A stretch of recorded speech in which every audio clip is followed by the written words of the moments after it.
If I can have your attention, please. It is now 5:30.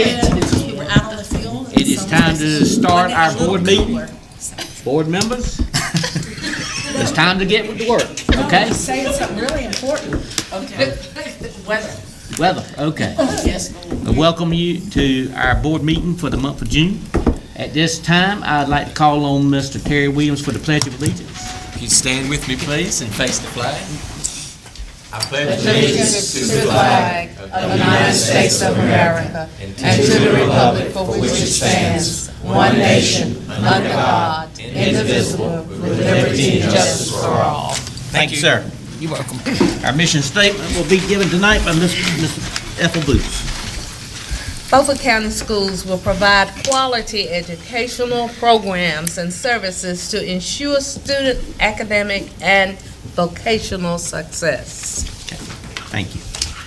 Lisa has said that we do not have anybody signed up for public comment, so we're going to move right on with the agenda. Item number 2 is the approval of the agenda that you have at your place. Is there any additions or anything? So moved. Second. Got a motion and a second. Seeing no discussion, all in favor say aye. Aye. All opposed? Motion passes. All right, next item is the approval of the minutes. I'll let you look those over if you want. Move approved. All right, got a motion and a second. No further discussion, all in favor say aye. Aye. Motion passes. Okay. All right, discussion action, CTE plan. Ms. Pettaway. Good evening. This is the annual report we do on the CTE program, and also just a presentation of what we would like to do for next year. I'm going to very briefly, don't blink, because I'm going to very briefly run through some things. You have this in your agenda that you can take your time and look at, but we're just, thank you. We're just going to run through a few things. Just some highlights, not only for CTE, but for some of our STEM programs, as well as some other things that I work with Beaufort County Schools. You have a lot to be proud of in your teachers and your students, and you'll hear even more about some of the things that I'll just briefly highlight from Damon, as we didn't know we were presenting on the same night and didn't know what each other was putting in the PowerPoint. So just stay tuned and you'll see a few things. We've been working a lot on workforce, and in the end, we're all in this together, businesses, the whole community, as well as the school system. CTE is not just for a few, it's now for everybody. Some things that we do to promote career-ready graduates. We have over 4,000 students in CTE. We have career academies. Actually, you all received an award this year for the GRAD program, which is the workforce development and the career development plans and how they work through from 6th through 12th grade. Some of the highlights that we've had over 1,800 credentials for the past 2 years. I'm hoping we'll have the same this year. We don't have all of our numbers in yet. We had 94 internships, which was doubling what we did from 15-16 into 16-17, and I just looked. We have 139 that we had this year, internships. We have a point of pride is our health sciences had a 100% passing rate for our nursing fundamental students last year. This year, one could not test that particular day, but everybody else passed again this year. We've been working with the advisory council that Dr. Phipps had spoken with y'all about on several occasions. We are the second community in North Carolina to get a Max Carolina grant, which we're working with Region Q Workforce Development Board, and 5 of our companies have put in money. So we're working on our apprenticeship and pre-apprenticeship programs. Actually, I went and visited 2 businesses today. And we've got one of our businesses in our community who wants some interns this summer, whether they get credit or not, but they want to pay our kids $9 an hour to come and work for them this summer. And we hadn't even got our pre-apprenticeship program up and running yet. We've had joint advisory meetings with Beaufort over the last couple of years. Our historical results for the career readiness certificates, we had 127 this year, which was up from last year. Our proficiency suffered a little bit, and we're going to continue to work on that, which you can see over the history. Again, for our industry credentials, you can see our history with that. It has steadily risen, and our percent proficient has fairly steadily risen as well. Point of pride, Southside High School was the number 2 1A school in the state last year for the number of Microsoft certifications they gave. We help host the Ag Expo each year. This is a picture from this year. There were 1,300 students from about 14 counties at this event this year. The Automotive Academy, we just sent off the ASE accreditation and hope to finish that in the fall. Our Firefighter Academy, we're continuing with that, and we're starting to see some students utilize the policy that you set for students to be able to transfer schools to go to some of these, because that's the area they'd like to go into. We work on coding, technology, engineering, and design beginning in middle school, and we are trying to continue that pipeline through the high school. Our health sciences has paired with Beaufort Community College much more, and just looking at what they do and doing some labs over at Beaufort Community Colleges and seeing there's more than just doctors and nurses that work in the medical field. Our visual performing arts and industrial design, which Mr. Walcott is part of, we used those EWIF funds. This was the 4th year. We kind of had to track them down this year and didn't get them until February or March, but we got them. And then actually Mr. Walcott is the teacher at Washington High School who's also certified in CTE as well as art now, so he can credential our kids when they go through the Adobe video. We also have a teacher in the middle school at P.S. Jones who's also CTE licensed as well. I'm not going to show you this. This is the entire commercial. He'll show you a clip of it when, when he comes up. These are just some pictures from the coding and the Sphero training that Mr. Huggins has done. We've made a lot of strides this year with things such as this, and they'll talk a little more about that later, but I just put in a few of the pictures. Our CNC machines at Southside and at Washington High School are being utilized actually on a project with Mr. Walcott and Mr. Adams. They did the food pantry for the First Christian Church, and they did some design and some crossover between the 2 curricula this year I was really proud of. This is a clean room that was constructed by Southside High School's carpentry class for a local company. I'll start to say who it was, but I won't do that. And they paid for the materials, but they couldn't get someone to come in and do it for them, so our guys did the clean room, constructed in the lab there. They took it apart and they're reconstructing it actually this week or next week inside the company for a printing room. Some more CNC pictures. We talk about pathway. I'm not going to belabor this point. Just think about this as a way we're trying to get our students to think about where they're going to be in their career, starting as early as 6th grade and sometimes elementary. And we talk about how that is done. And we still have ways to go in that. There's a visual for you, kind of give you an idea of what it is, what we should do as educators. We have many, many partners, which we are strengthening those partnerships constantly. We do some real life things with our kids. That's the money, I forget the exact name of it, but it's with the credit union. They come and do the real world money. We do cross agency trainings, which you see in the bottom picture. Some of the roles and responsibilities that should be laid out for different people in the community. We do job shadow with the chamber each year, focused on our 10th graders. This is actually a prototype of Jimmy Buffett's boat that was built here in Beaufort County, and that's Martin Johnson, the economic director, and Daron Dance, he's a former NC Works director. We got to tour that plant one day. We had some, again, cross-agency trainings with many of our businesses represented in 2 of our trainings this year because we were able to get an advanced manufacturing pathway grant. And just some things that you can look over. I want to show you one thing, and then I'll be done. Let's see.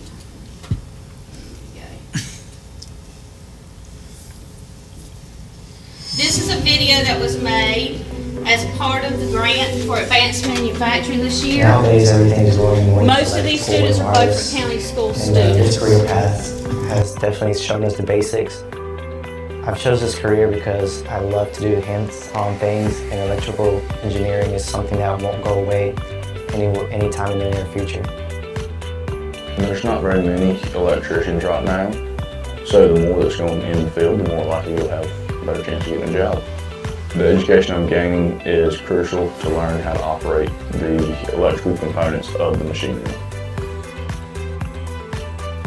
My father had mentioned it to me right after I graduated, talking about how I needed to pursue a trade because it was so beneficial economically and personally, because you can build anything off of it.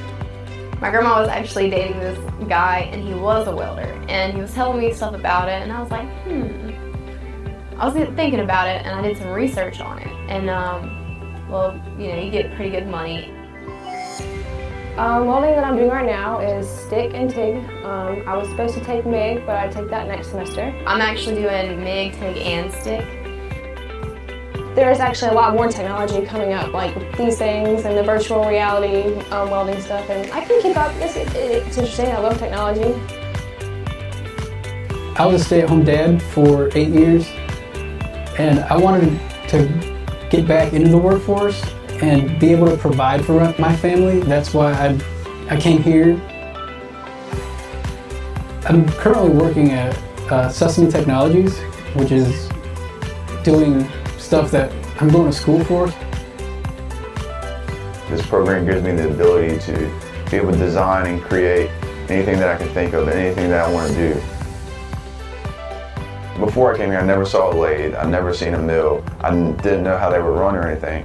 But my instructor, he made it very simple for me to understand. He made it very easy for me to learn.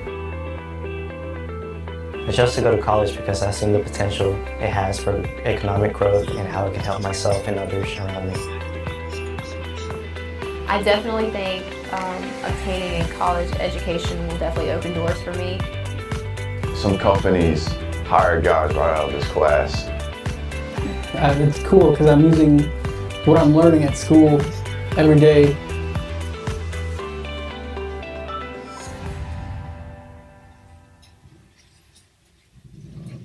Just remember, you have a lot to be proud of in your community. Thank you. I would love for more high school students to see that video we just saw. I don't think they understand what's out there for them. That is one of the very things we are trying to get the word out about in various ways, and that's one reason actually that video was made, was to encourage. We have many students. I can't tell you how many thousands of courses we had them actually are taking at CCP through Beaufort Community College and through CTE courses. But those industry credentials and getting those kids early is what it's all about. And actually, hopefully we can work with Damon.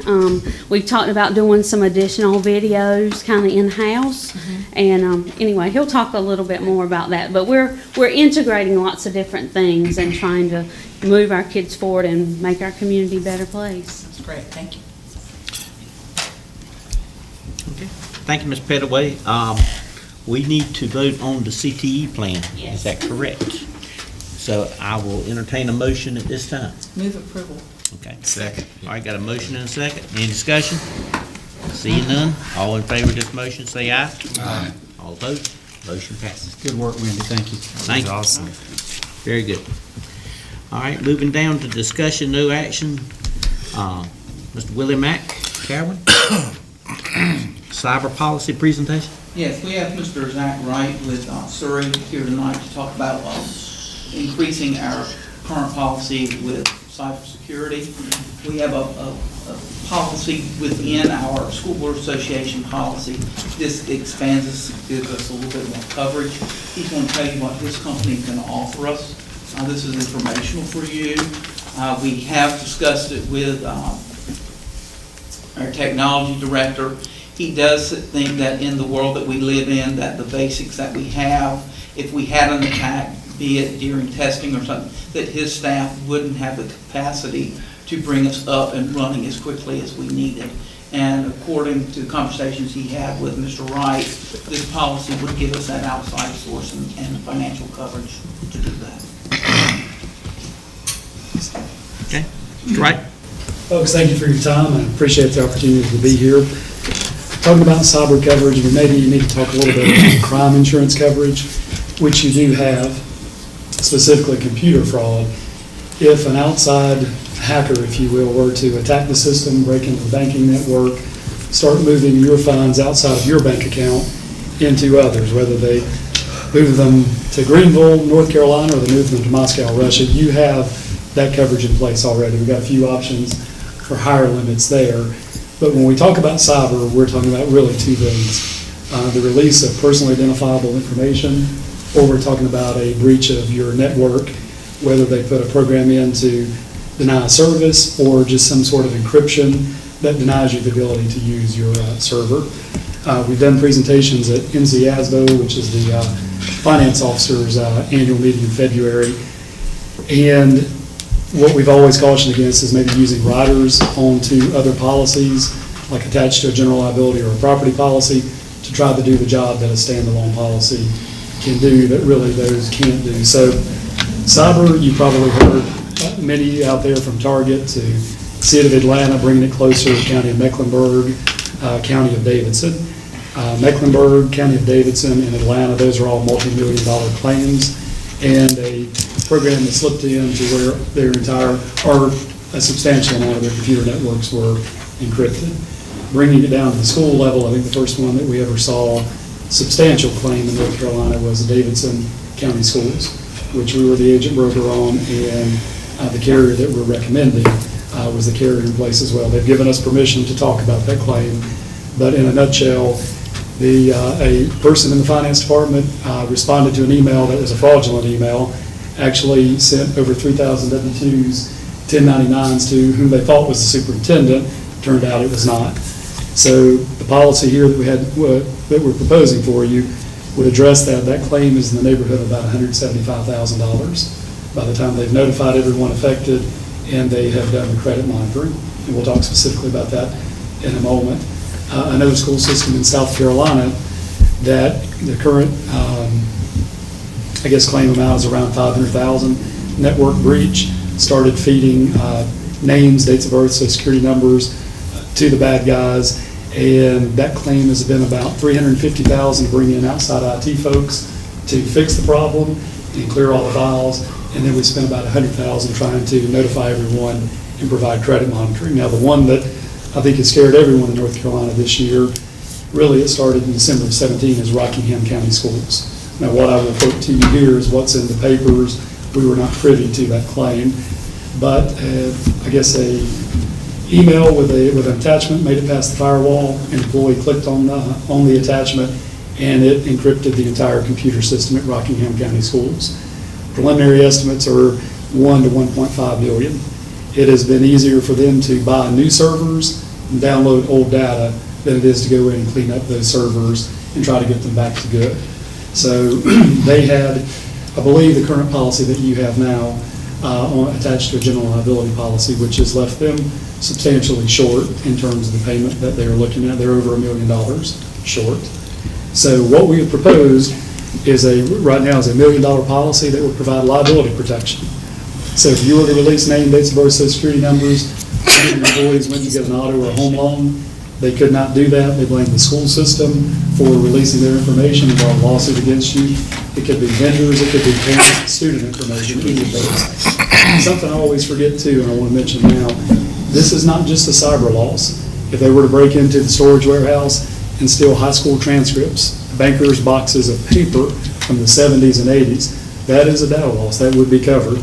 We call it cyber liability, but it's any release of personally identifiable information or any attack upon the network from outside sources.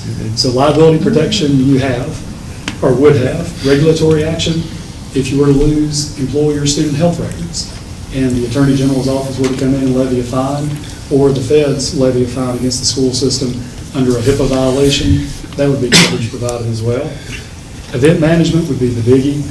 That is the cost to notify everyone, and that puts the burden on the insurance company to notify, because your retirees, if their information were affected and they lived in, let's just say 40 of the 50 states, you guys have to comply with those laws where they reside, not where the Board of Education is.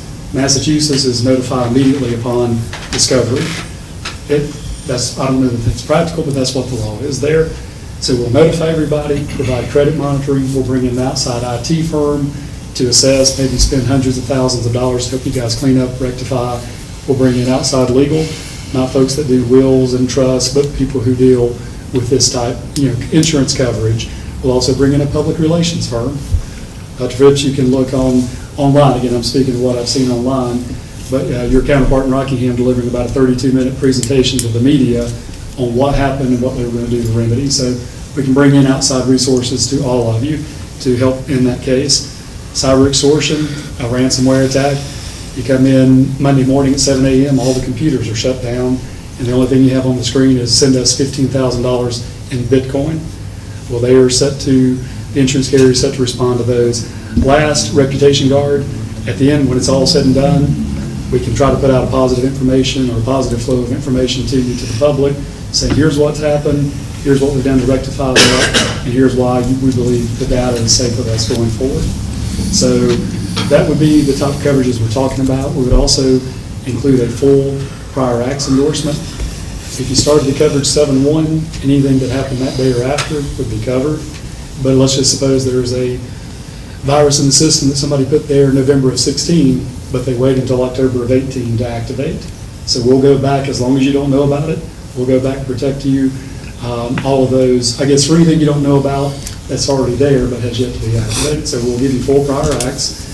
A couple of things that AIG will do, the insurance company, they will provide up to what's valued at $10 per person for online training. If you've got 1,000 employees, they will include the annual online training, so that's about a $10,000 value, I guess, that they will include with their policy. They also include a vulnerability scan. They partner with IBM, where they'll send a signal to your computer system, give you a comprehensive report back on the strengths and weaknesses, things that you do. So not only they're trying to protect you with the claim, but they're trying to give you some resources and value adds to try to prevent the claim. Some other things they'll do, first 72 hours, they'll waive the deductible, which is $10,000. So for the first 72 hours of the claim, if we can remedy everything in that first 72 hours, up to $250,000, they will waive that deductible.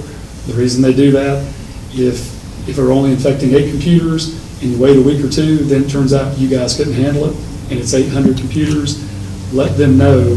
They'll try to come in earlier and maybe take care of a $10,000 problem before it becomes a $100,000 problem. AIG, they are the leader in the United States, in providing cyber liability insurance. So that's more or less a overview of what we would be talking about, offering. Any questions or anything else I could try to answer? I've got one. I don't believe I heard. Which company do you represent? We work with AIG. You work with AIG. Now, we're Sarian Insurance. We're an agent broker that represents many carriers, but AIG, we believe, has the best program, especially for public entities in the Carolinas. What's the policy, what does it cost? You're going to be looking at about $12,000, $12,000 to $14,000 annually. So as I've mentioned before, on the risk management side, the services they offer, it's a $12,000 policy, but if you take advantage of the online training and the vulnerability scanning and the other things, you can in essence buy the training within the policy. And hey, AIG likes that because it makes you a better risk. It makes you safer and less likely to click on those attachments.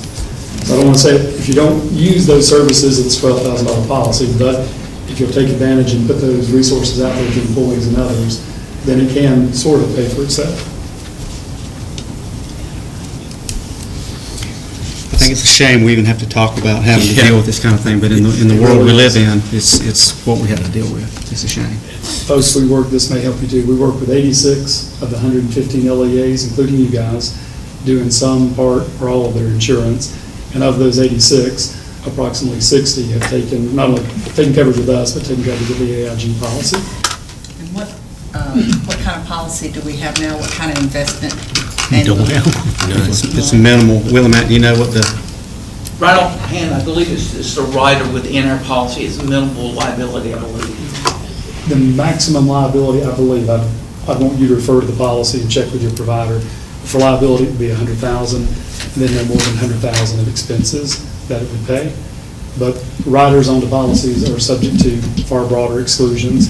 In essence, free versus $12,000. For $12,000, this ought to be providing coverage. And this is your data. anywhere in the world. So if Amazon Web Services is hacked in the state of Washington and your data's compromised and they don't have enough cyber insurance or not any at all, this covers you. So this is your data anywhere in the world, no matter if you guys cause the breach, one of your vendors calls the breach, or whomever it may be. So it's obviously more expensive, but this is the policy that public entities are looking toward, and certainly the folks like Targets, the Fortune 500s, have had in place now for many years. It's a no action item. And you said the premium would be how much again? Anywhere from $12,000 to $14,000, depending on which option you were to take. Okay, well, I'm leading to another question. It looks like that we're a pretty loyal customer of yours. Is that the best price you can do? That is the best price, yes, sir. Since it's a no action item, are we looking just to give them direction on what to bring back to us? I mean, I show it as it's a no action item. Yep. Okay. That's it. All right. Anything else I can provide? Does anybody else have any questions of this gentleman, Mr. Wright, at this time? Okay. Thank you, folks, for your time. Thank you. Thank you. Mr. Wright, it don't hurt to ask to get a cheaper price, does it? It never does, sir. No, it does not. We did get the same request for W-2 information. Okay. All right. Thank you for your time, sir. Thank y'all. Okay, I just hit the wrong button. What's next? I got a question about the attachment that's there. Okay. About our general policies. The one that just struck me odd is the flood insurance we're paying for the plant ops building. Part of it is the $400,000 in content. The base flood for that area, I believe we checked today, was 10 feet, and it's minus 2.7. Oh. So, and that's driven off of the Fed's rate table. We don't have any. We need to move them somewhere else. I know, that's an extremely high. I mean, 25 grand a year, I mean. After about 3 years, couldn't we raise it and save money? It's 8 times more than what we pay for Snowden. Yeah. An entire And school. we thought Snowden was bad. And I thought Snowden was be the worst Oh. we had. You know, I just, that's something we need to look at seriously. I agree. Yeah, I'm not questioning. We didn't say that.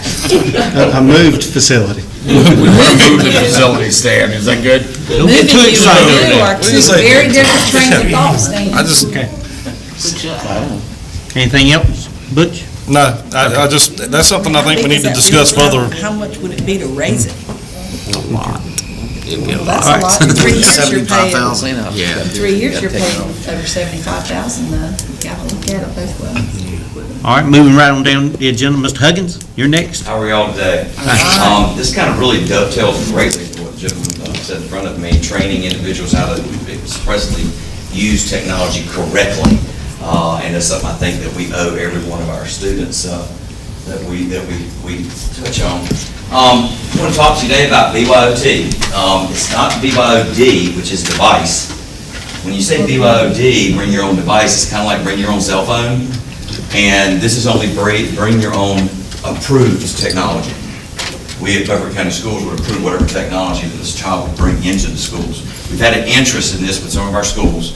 And the technology that we're referring to is any privately owned laptop, Chromebook, Android or Windows tablet, or an iPad, not a cellular phone.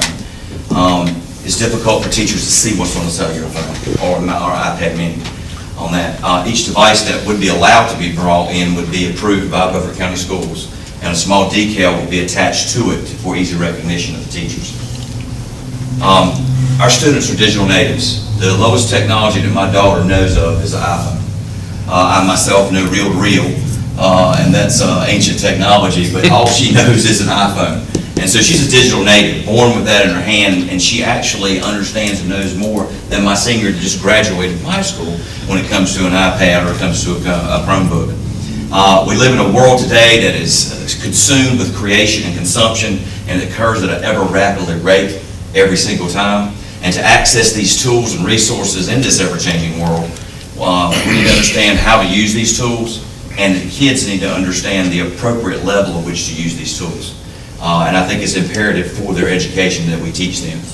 I envision a learning environment at Beaufort County Schools as being technology as part of us, not apart from technology. And What would BYOT be used for in Butler County classrooms? Well, first, it would be used as digital textbooks. Textbooks that we have in digital form, projects, that would be used for subject-related videos, research, and learning management systems. We currently subscribe to Canvas Learning Management System and also Google Classroom, which is free. And teachers utilize these in classrooms that have technology to run their classrooms from a digital platform and have a paperless environment. Also used for collaboration or taking notes. And they also can complete their homework on their own device at home, even if they don't have the internet. There are softwares that are free out there that we can utilize that allows them to download the information at school and complete it offline at home. And when they get to the school, it would be uploaded. So this kind of solves that problem with research today, with subjects that we had today. The focus of this whole point is curriculum. Students may not use any device or access to our internet for non-educational purposes at any time unless it is expressly guaranteed by and granted by the school administrator or by the teacher. I'd like to show you a video now in which I produced at one of our local schools, which shows how not to use technology in the classroom and then how to use technology in the classroom. So if you watch this short 2-minute video.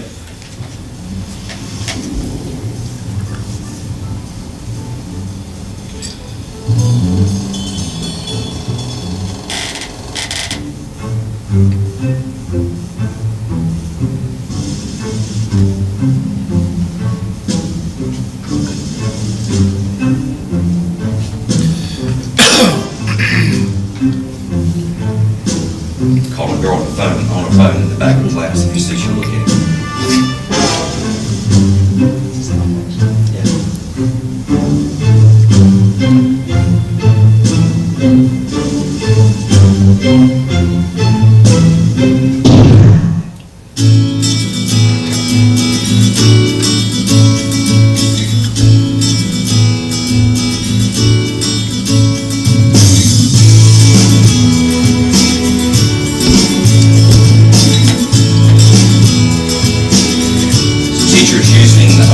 Platform in which she's moving and monitoring the room.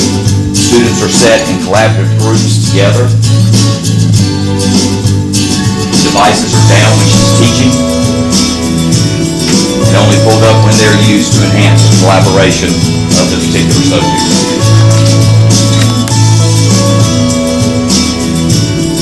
This teacher is running the classroom board with her iPad from the back of the classroom and from the front wherever she wants to teach at the time. She's moving constantly.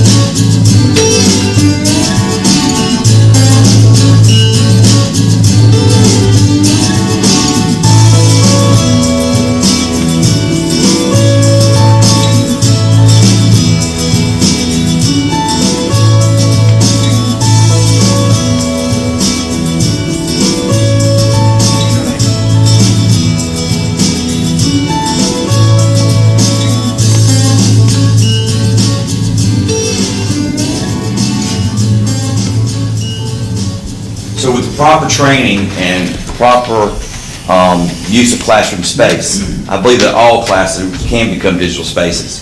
And what is, when I say BYOT, what is allowed? Well, any device that can connect to our BCS wireless network. Devices may include, but are not limited to, of course, 9.7-inch iPads. I think anything below 9 inches is difficult for a teacher to see on there, or a 9-inch Windows or Android tablet, any laptop, Mac or PC, or any Chromebook. Now, the question was brought out of what about students that can't bring their own devices? BCS will furnish, of course, devices for students who can't bring those.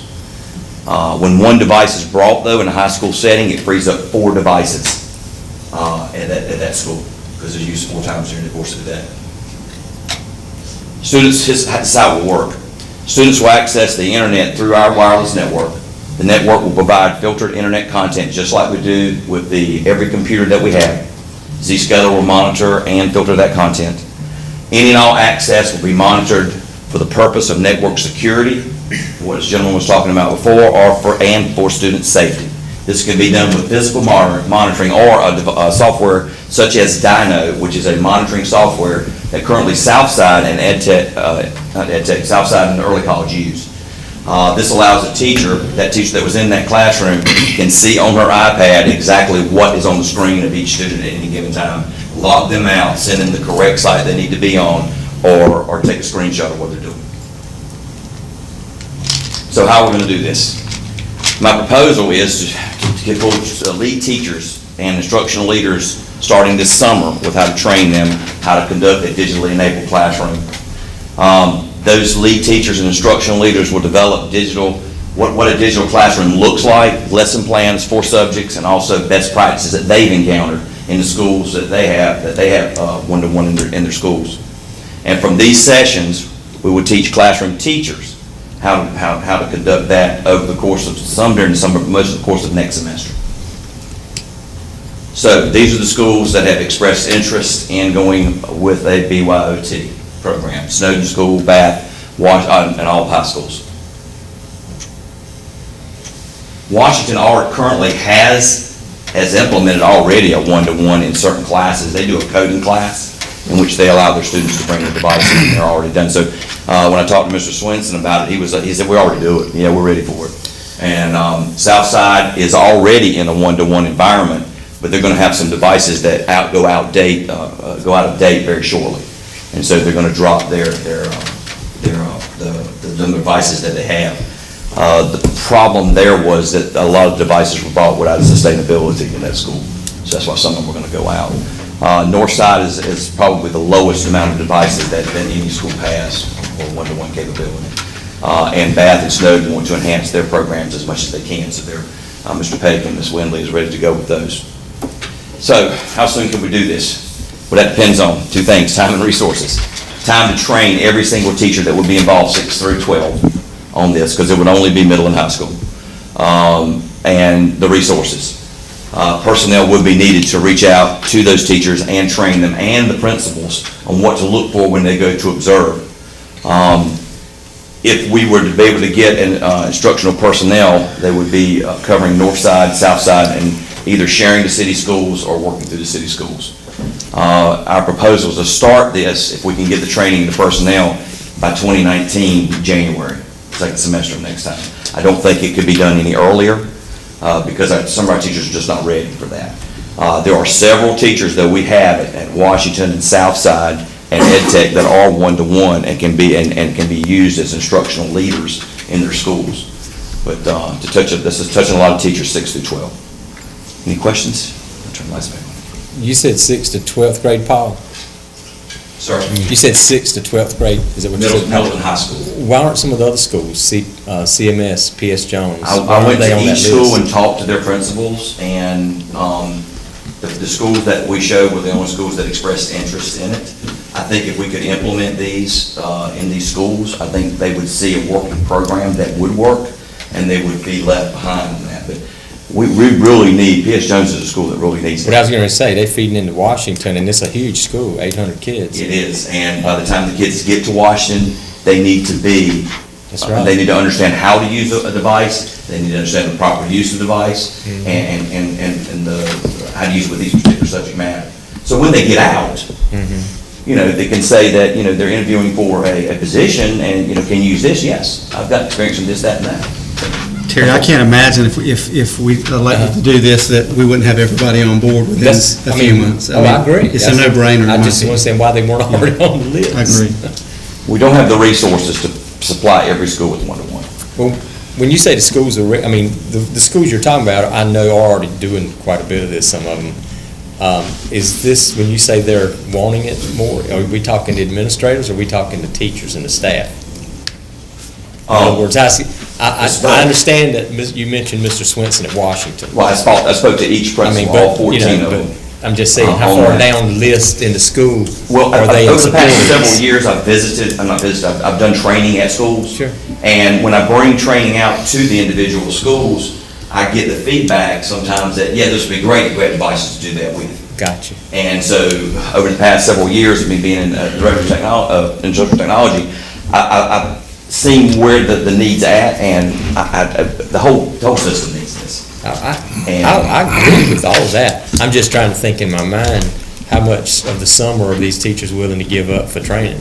That's why I want to stretch it into this first semester. When you say a session, how long, 2 sessions, how long is a session? Yeah, Is a that's a session a day, a week? what is this considered What I a would do with session? the instructional leaders and the school and lead teachers would be for 2 days this summer. We would, what my vision is to have them come in, let's talk about their best practices, and then actually run classes like they would, and let them be students and model. And then from that, we would get lesson plans and best practices from each teacher and go around that's already doing one-to-one in their schools, and so we can move that on to the teachers next semester. I just wondered why it would take so long to get it implemented, if a session isn't any longer than that, but Well, that's just, what do I know? that's for the lead teachers to come up with the session for the regular teachers. The regular teachers that are being taught by them and helped in the session could take 5, 6, 7 sessions to do that, or over a period of several months. I think it would be a slow process, but I think it's like Dr. Phipps said, as it gets going, it'll be a no-brainer, and you'll have more and more that want to do it, but that'll just be a work in progress, won't it? Yes, yes, it will be. We talk about policies that we have in place. Yeah, we already have a policy in place, 3200, which is in place that allows the superintendent to direct the BYT program. This is the plan for the program. And as a devil's advocate, I can understand the concern, the liability comes into broken and stolen devices. Is that an issue on the places that are already doing something similar? In the policy, it stated that, of course, Beaufort County Schools is not responsible for anything brought to school on that, and that the individual that brings that is responsible for that. They're not required to bring it by any means. It's a voluntary thing. If they want to bring it, they can. And I feel that if a person brings their own device, they're more apt to work with that device. They're more familiar with it. Right. It's probably going to be more up to date than what we can give them. And once this does get going and they see what authorized devices are used, I foresee second semester Christmas gifts and birthdays coming in for educational gifts that would, for students to have. And of course, like I said, if they don't have it, we'll furnish the ones that don't.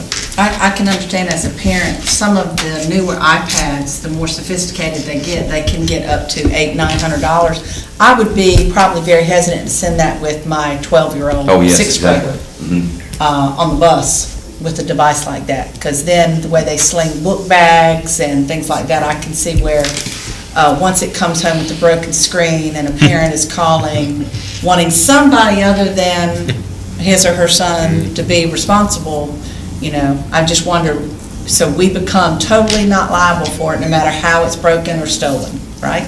Well, I'm assuming if it's the teacher breaks it, we would be liable. Right, sure. Right, but the policy states that we're not liable for that. That's what the policy states. And the user agreement would have that in it also. Okay. It'd be understood before a child ever takes it from home. They would have to, like I said, to be an authorized device, they would have to have a class on how to act, how to treat a device. They would sign a user agreement. The parents would have, we've discussed having a meeting during orientation about having a parent meeting, how to handle devices and stuff like that. So we're going to go out of our way to make sure that devices are handled properly, but of course something's going to happen. Sure. Sure. Great. Any other questions? Any questions, comments? You got a lot of ground to cover. I know, a lot of ground. So hopefully you guys will consider some personnel to helping with this, with instructional technology. I knew that was leading to something. Yeah. Okay, 5.3, Washington High School robotics presentation. Mr. Walcott?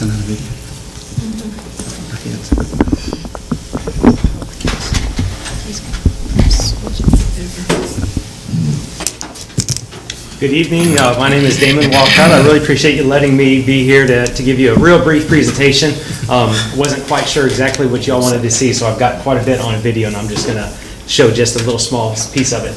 So again, I'm from Washington High School. I'm a visual art teacher, but I have a CTE certification as of this last year, so I'll have the chance to also teach a CTE classes next year, try to get some kids certified in Adobe, which would help them in the future, of course, with any kind of graphic design or videography, any of those kinds of careers that kids seem to be really excited about getting into lately.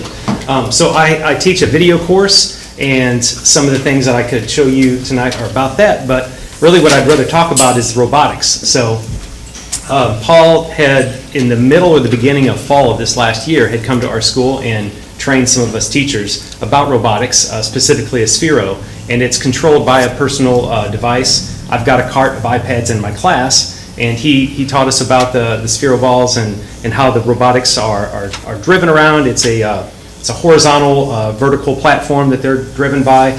You can code them. You can do a free drive with them.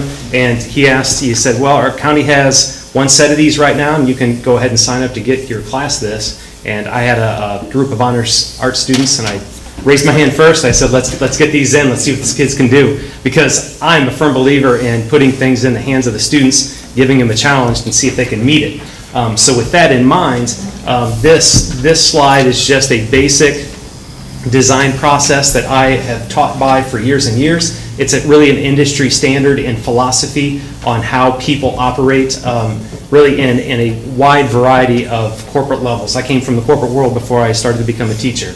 And really, it all comes with the number one, stating a problem. You generate ideas. This actually probably happens in your boardroom all the time. You select some solutions, you build an item, you figure out some kind of an answer to the solution, you evaluate it, and then you present some results. So with that in mind, I got the group of these devices into the class, and I said, okay, students, we have 1 week to figure out how these will fit into our curriculum, what we can do with them, how can we create artwork with these. So we broke the students into teams. I had them generate some ideas, and they kind of came up with two basic ideas. One was to try to do time-lapse photography with it, and another was to try to paint with these, because they did some research and they said, hey, these are waterproof. We can paint with these things. I said, all right, well, you gather the materials, tell me exactly how this is going to look, and then let's go with it. So in that week's time, they did these two general things, and I've got those on a PowerPoint on a video to show you. Another part of what we do is, since if the technology is in the class, I have kids document all these things. So I had kids on cameras and pulling out getting cameras into the classroom to see.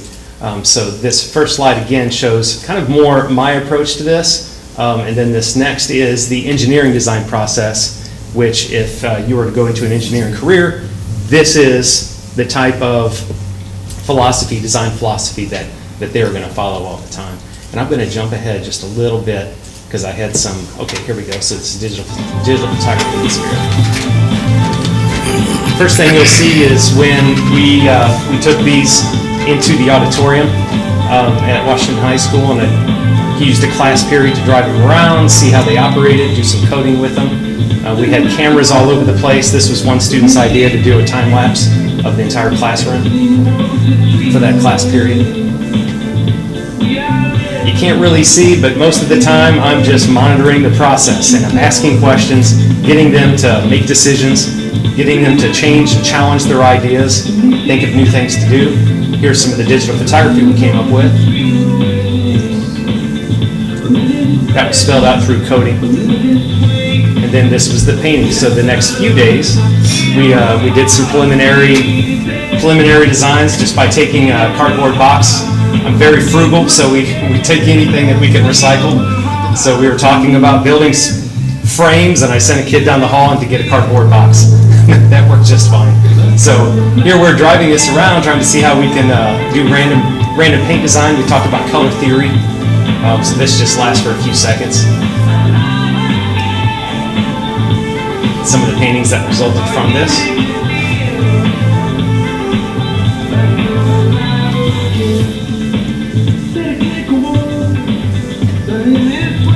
Got all the devices in the hands of the students, and as the time progressed, we talked more about color theory. We talked more about how you can use these robotics in not only this classroom, but in the cross-curricular opportunities. This is where we said, well, why go small, let's go big. So we went down to the construction, got some scrap wood from them, got a canvas that was donated to us from a local company, and we did a large painting, which Paul and I have, and we can show you this in a few minutes. What's amazing here is that the process of design that Mr. Walcott and the students went through, with this, they were able to take smaller paintings and learn what layer to add, what layer to what layer, to get a defined, crisp painting that pops. And this is just a phenomenal thing. This is what we want to show you now. Yeah. Is the painting that were touched by human hands. A robot painting.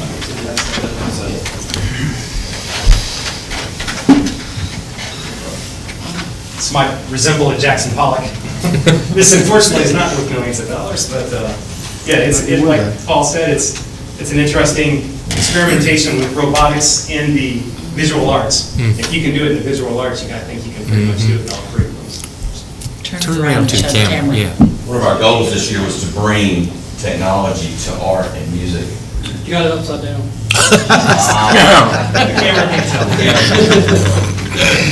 Hey, you want to get a picture too? Oh, okay, sorry.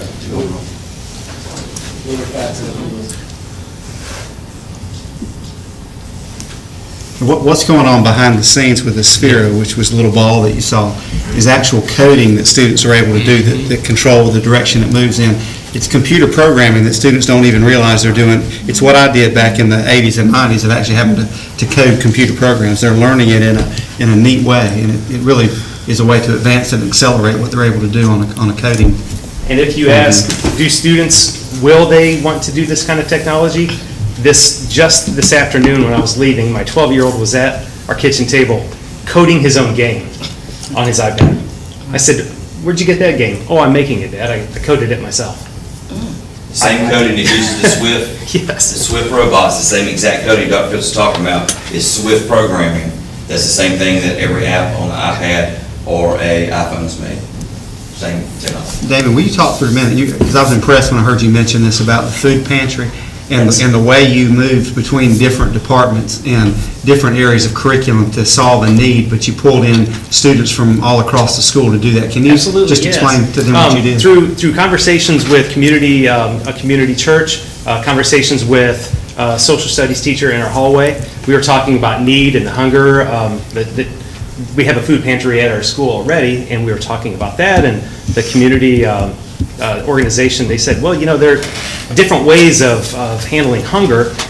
Could you all come up with some solutions? And I was in a meeting, and I said, well, put the task to high school students. They're brilliant minds. Let's see what they can come up with. So we did a few days of hunger study, worldwide, national-wide, state, county, and then in Washington. And the kids were surprised at the numbers of how many kids in their own peer groups go to bed hungry, go to school hungry. So I gave them the challenge, how could you address some of these hunger needs? And they said, that we did some research, give them a couple days, and they had technology in their hand. They went online and they said there are these free pantries. And I was hoping that they would come up with that. That's what I really wanted to, but they came up with it themselves. They said, we want to build free pantries. So in my art class, we did prototype designs, and they built different prototypes. I had a local organization come in, they judged the designs. We took the winning design, and I went down to our construction class, and he programmed that into his, what's the name of the CNC machine. And through that collaboration from the design process to the building process, we're able to deliver that product, and now it's installed on 3rd Street in Washington. We did the ribbon cutting a couple weeks ago, and now it's providing food for anyone who would like to come and take it. And our hope is that with that design that's already programmed in the machine, if somebody anywhere in the state or in the United States or across the world were to say, we'd like one of those, it'd be a few simple pushes of the button. The machine will cut it back out. We could send them the kit. And here's your little free pantry to serve your community with. Again, it's the generated ideas by the students. And what really was touching to me is when we were sitting in class and we were talking about hunger, and I told kids, I said, so the neat thing is, some of you will be able to contribute to this pantry, but chances are the kids sitting right next to you will need to take that food. And kids in class were willing to say, that's me. I went to bed last night, didn't have dinner, so I'm going to be using that. And it just brought this nice sense of camaraderie within the students through that collaboration. So yeah, thank you for bringing that up. Yeah. Any questions from Mr. Walcott? Yeah, are you familiar with, I think it's called the East Carolina Robotics, High School Robotics Team, something, there's a group, I noticed some of the Pitt County schools are involved in it, and I've been meaning to get up with Paul about it. There's a project engineer at PCS, or at Nutrien, excuse me, is very involved with it, and they actually give grants to schools to help buy the stuff to start a robotics program. And I think it'll be very beneficial for, if Washington's interested, or any of our high schools, to get involved with that, and I'll be glad to share his information with you. Please do. They've read about it. We currently have a robotics lab for our elementary. Okay. But the schools themselves, due to funding, have to fund it themselves. And that would be fantastic if we could get a grant from someone. They do. They actually increase our teams, because some schools, they would have more. They got kids that want to do it, but they can only afford 1 or 2 teams. I'll get up with you tomorrow and get you his information. Yes. He's interested in spreading it all over eastern North Carolina. He's, like I said, he's got several teams in Pitt County, and so I have it there. Thank you for your time. Thank you. Amazing teaching. Good presentation. That's awesome. Next item is child nutrition update. Mr. Dunn? Yes, sir. Just wanted to inform the board on some information about our child nutrition program this year. You know, we were in the first year of the community eligibility program that allowed us to offer free breakfast and free lunch at all of our schools with the exception of early college high school. That program, I would just remind you, does last for the next 3 years. We will be reapplying, but it's kind of a double-edged sword. If basically if the community gets better in Beaufort County, then we don't continue to be eligible. So there may come a day when we're back to handing out free and reduced lunch forms again and talking about student debt and chasing down folks to pay off student debt. That certainly could happen, but that's also a sign that things are much more prosperous if that happens. So, but our current grant does last for 3 more years. This year, we were, our number of breakfasts is actually, and lunches for that matter, stayed relatively close to last year. Last year served 302,574. This year, 306,12, so very close. Last year, lunches 737,755. This year, 792,293. So roughly, give or take, certainly about 60,000 more lunches. So breakfast stayed about very close. This year, at the beginning of the year, you may or may not remember, we estimated that the early college meals would roughly cost the Board of Education $5,000 because the board voted that if everyone else was going to receive free lunch and breakfast, that early college should as well. Again, a double-edged sword. The kids at early college took it to heart that breakfast and lunch was free, and so the bill is now $14,680, not $5,000. On the flip side, we are able to now charge, for the first time in recent memory, child nutrition indirect costs, which we have not been doing in the past, to the tune of $20,000. So it's essentially a wash on your bill for the lunch versus the indirect costs. So, and that's just want to kind of keep you in the loop on some things going on in child nutrition. If you do the quick math on that, that's more than 1 million meals a year. It's incredible what the child nutrition folks do in our school system. Okay, Mr. Dunn, I'm going to let you continue to have the floor. Local budget discussion. Just something very easy. Okay. So, the county commissioners approved the budget for the upcoming year last night, and we received information about what our funding would be from the local commissioners. So we placed this under discussion, no action, but certainly if the board's will is to move it under action, then that's okay as well. There are 2 budgets to look at. We could start with the capital budget if you prefer. That's fine. The document that you have in front of you, the amount at the top, the commissioner's projected appropriation, that is the actual appropriations, no longer projected. That is the magic number for 18-19 for capital projects.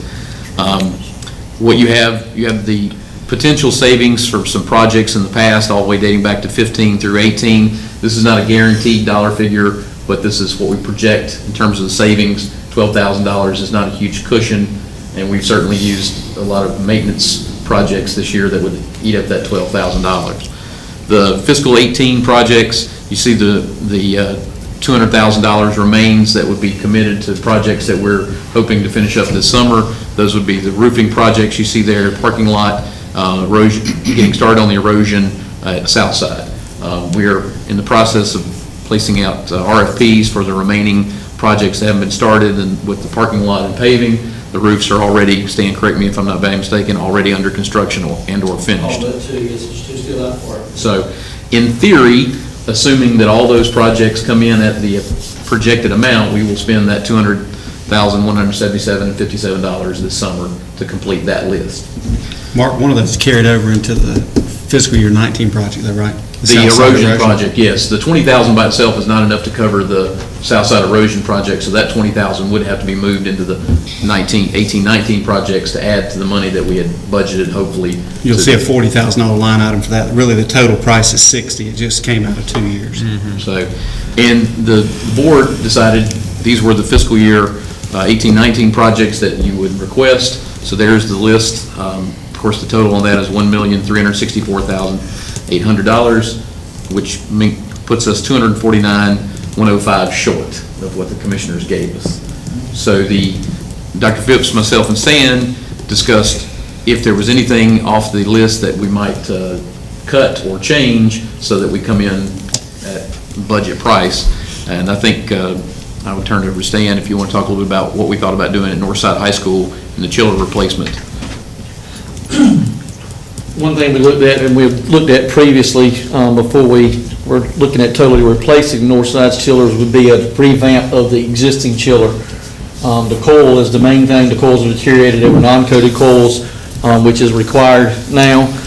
So I've looked at 4 or 5 different options of doing, but my best recommendation would be cancel the replacement of the Northside chillers, spend around $50,000 in replacing the coils. That should give us 3 to 5 years more run out of that chiller. We'll have the parts left over from Southside where we're replacing those that we can help keep that one running along, and that would free up that fund. So it would roughly free up $250-some thousand. I don't know the exact number, math right quick, but Now, what that way we can make it work.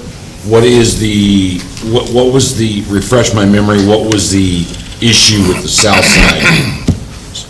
Chillers? Chillers, yeah. They're 22 Freon, they're aged out, a lot of issues with the coils because they were non-coated coils too. We've got one up to 3 that is down now. We've started cannibalizing it to keep the other 2 running. And we can run and maintain as long as we don't break the 90 figure. If we break into 90s, then the school temperature is compromised, so. Right, okay.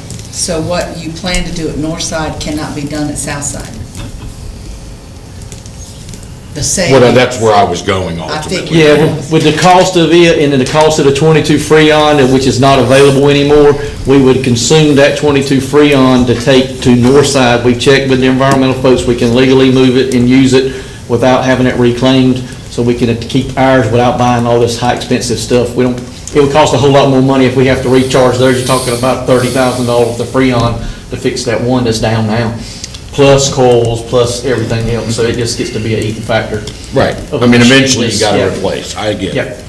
So say one more time what you were going to To cancel the Northside project as far as a replacement and spend $50,000, roughly $50,000 to $53,000 on the existing unit, and that will free up enough money to balance the budget. Yeah, because you've got it, if you take safety, security, technology, and the 2 chillers, you have to do something to those items, because you can leave those items and take everything else out, and it's only $205,000. Correct. So I'm you not have enough, to and that's do the way that. I ran it every way. Yeah, and so you got to do something to one of those 4. one of the major ones. So figure out which one, and it's not going to be safety, security problem, it doesn't need to be technology. No, but you So- could probably take 50 from technology. Yeah, that'd and be still only choice. 300,000 is still a lot. So you're still looking at the chillers having to do, I don't think it's much to talk about. On some of these other ones, I mean, we got prices on the envelope for Northeast at 40,000? No, ma'am, what we were looking at was to hire an architectural firm to look at the building and then give us procedure to fix it. If the 40,000, 20,000 did the design, then we would actually spend the other 20,000 on the building and start trying to make the improvements to correct those 2 buildings. Because they were totally constructed very, very poorly as far as the exterior envelope, and no insulation, nothing above ceilings, just I think the no rub on construction that- management. Yeah, the rub on that for a lot of people is that's just, in our minds, we don't realize the age of the school because we still consider it a new school. And the money that we've had to spend on that new school is almost equal to what we spent on some of the older schools. And it's Older really- schools were built a whole lot better. Mr. Chairman. Yes, sir. Before we give him an answer on that, can we hear the discussion on the local budget? Sure. Yep. I mean, that's just That's my fine. thought. That's fine. Thank you. Oh, yeah, where are we at on fund balance? for capital? Yeah. None. We don't have it. None. So we ain't got 249,000. Minus 249,000. Okay. And some change. That was brilliant. Start digging. That was great deduction there, Michael. All right, local? Yes, sir, local. So if you look at the 18-19 local budget, the appropriation from, the county's doing the appropriation a little differently this year when it comes to, they've separated out a line item specifically for school resource officers, because the goal is to have a school resource officer at all 13 campuses, early college courses on the campus of Bover Community College, so they have their own security there. So the local current expense, $14,392,140,000. Then school resource officers, $765,362,000 for a total appropriation of $15,157,502. We anticipate fines and forfeitures hopefully in the number of $300,000, which would bring us to total local county dollars $15,457,502. The costs, recurring costs for this year, we anticipate $14,887,005. We can deduct $194,865 from funds that we previously used that were state funds dedicated to school resource officers, and we can reallocate those to other areas in this budget, since the line item for the school resource officers from the county now includes all 13. So that brings down to $14,692,140. Do you know how they came up with that total? 50. I'm assuming it's a per divided by 13, but. I can't give you the exact number, but roughly 58,000 per employee times. So did they get that figure from the sheriff's department or office or whatever we're supposed to call it, or did they get it from the state? I mean, that's my question. They use the median salary for their officers. Okay. That's what I've always. So that Because figure. there was some discussion from that office that was not exactly the correct amount. That's my concern is that what we're really talking about, or is that a guesstimate? That's the number they gave us. Okay. Okay, so that 765,000 is for 13 positions. Yes, sir. The 7 we're supposed to have, and 6 additional. Yes, sir. So, but now that opens up another question I have on this, because I'm not a big fan, I just want to go on record for this, of working with the sheriff's department again on this, because they've let us down again this year, as this whole board knows. What guarantees do we have moving forward that we're going to actually have these 13 people at each of these schools? Well, we're getting ready to start the process of looking at our contract for next year, so that's something that we would discuss with the sheriff's office. Is that $765,000 going to come to Beaufort County Schools, or is that going to go to Beaufort County Sheriff's Office? It comes to the school system, and then we would, whatever vendor, in this case, the sheriff's office we've been using, then we would turn around and send it back. And I want to piggyback on what I was talking about is salaries do not equal the presence of an officer. And what I mean by that is, what was explained to me is that it's not just an officer. It is training, it is a vehicle, there are other expenses, and who pays those? Right. Because an officer doesn't drive their personal car to a school to be a resource officer. They drive the car from the sheriff's department.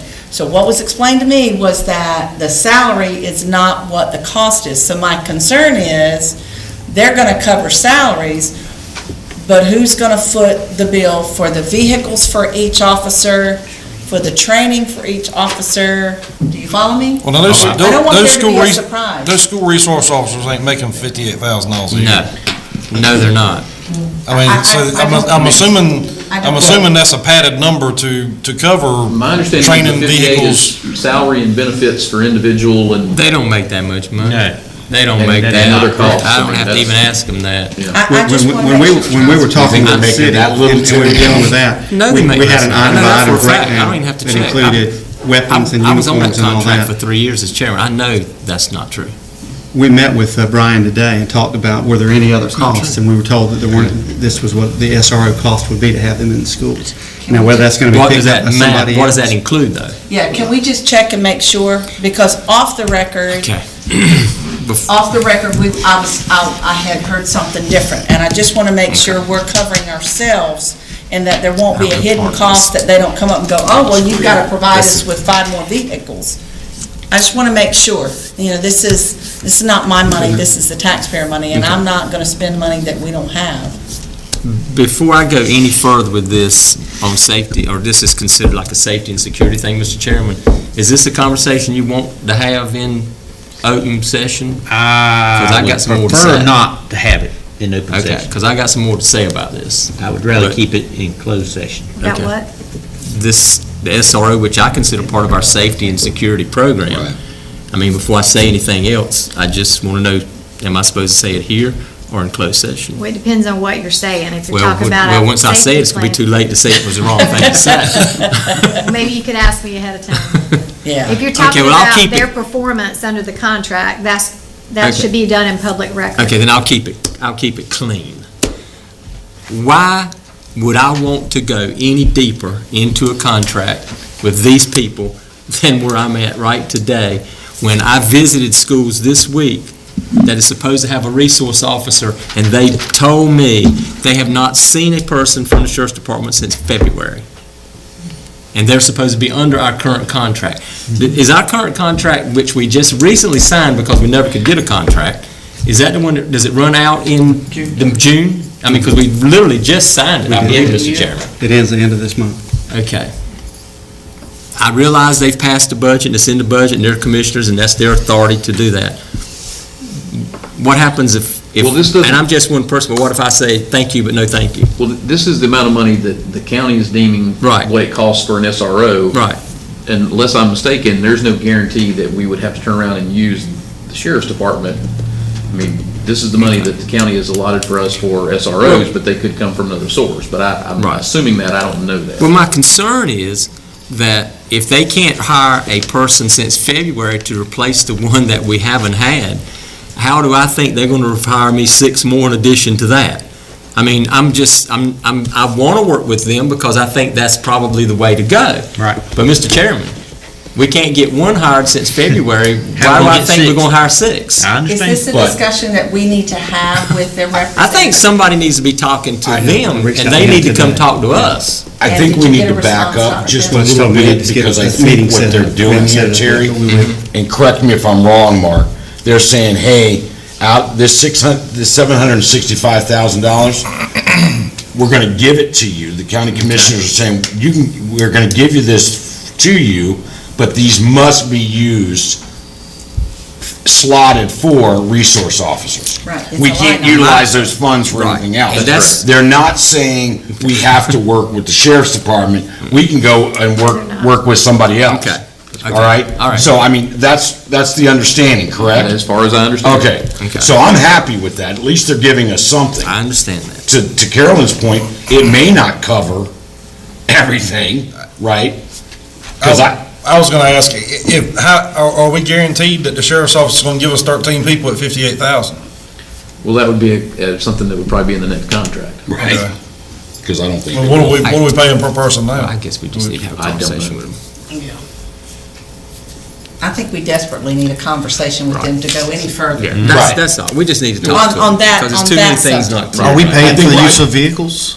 I have no idea. I'm just No, not they understanding why provide why they need vehicles. I think we just pay a flat fee. We'll pay a flat amount. Right? In the Lynette? original conversations that I've been able to track back from Mr. Prisman, who was their finance officer, and Mr.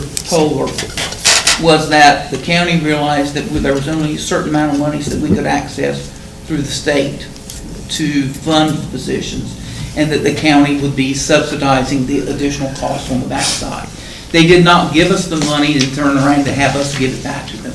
They knew that they were going to absorb those additional costs. Okay. So it's basically driven off of the monies that we used at our at-risk program, which was state PRC 68. And then we received a grant, I believe it's PRC 39 for $60,000. So those are the monies that we've been giving them on behalf of both county schools for the SRO program, with the understanding that they were eating or absorbing some of the costs on the backside. What those specific costs are, I don't know. I don't either, and I just would feel better if we knew that we're not gonna be stuck with an additional large bill for 13. I think that would also be in the contract Right. as well, because the current contract states specifically the amount of money the school system will pay for the 7 SROs that we currently should have. Okay. For them to be staffed at each school with the vehicle and the proper training. with what has been said and what I've heard, I'm assuming we're not going to move this to an action item tonight. We're going to leave this as a new action until we get some more answers. Is that correct? Well, I mean, I think the county's giving us $765,000 for SROs, whether we turn around and use that with the sheriff's department versus some other entity. That's up to us. It's kind of a separate issue. That's right. This is the amount of money they're giving us for that service. No discussion use. about that. That's right. I mean, I don't foresee them changing that dollar figure. Right. No I discussion. think only if we find out something very different than this, then I think it behooves us then to communicate with the commissioners and say, this is what that actually pays for. And if that covers everything, great, and if it doesn't, we need to continue the conversation.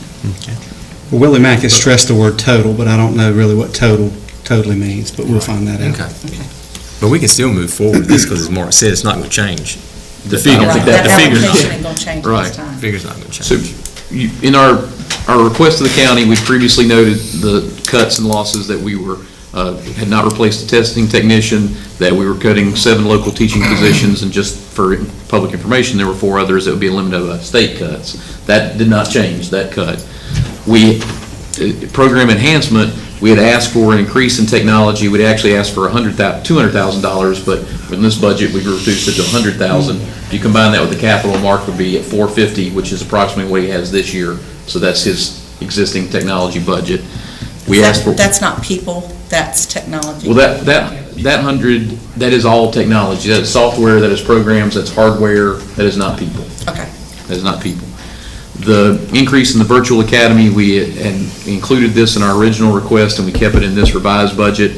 We pay our own teachers who could work for virtual public schools, then in turn would serve some of the kids in Beaufort County. We're cutting out the middleman of the virtual public schools. Our own teachers make extra money by teaching online to our own students who take certain classes online. Some of that's in the Exceptional Children's Department and the OCS classes. Some of that is if we have a teacher, unfortunately, if a vacancy, for example, and students might take an English class online.